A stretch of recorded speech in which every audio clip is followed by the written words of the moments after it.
क्या मसला है। पानी हालांकि बाहर से लेकर के पी रहे हैं फिल्टर वाला, लैंड का तो यूज़ ही नहीं कर रहे हैं। वो तो आपको पता ही है कि क्या मसले मसाइल बताएं क्या कर रहे हैं। फिर आपने ड्रिप लगाई हुई कुछ ही में पानी का मसला। पानी कौन सा इस्तेमाल करें? फिल्टर का पानी ले रहे हैं हम लोग तो। फिल्टर वाला पानी। मार्केट से दो तरीके का पानी आ रहा है, एक फिल्टर वाला है और एक आरओ, है ना। अच्छा, दोनों के साथ अपने अपने मसाइल हैं।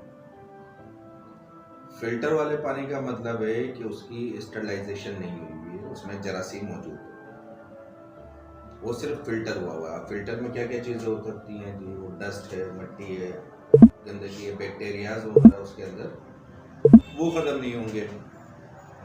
उसको ख़त्म करने के लिए पानी को बॉयल करना होगा फिल्टर वाले को।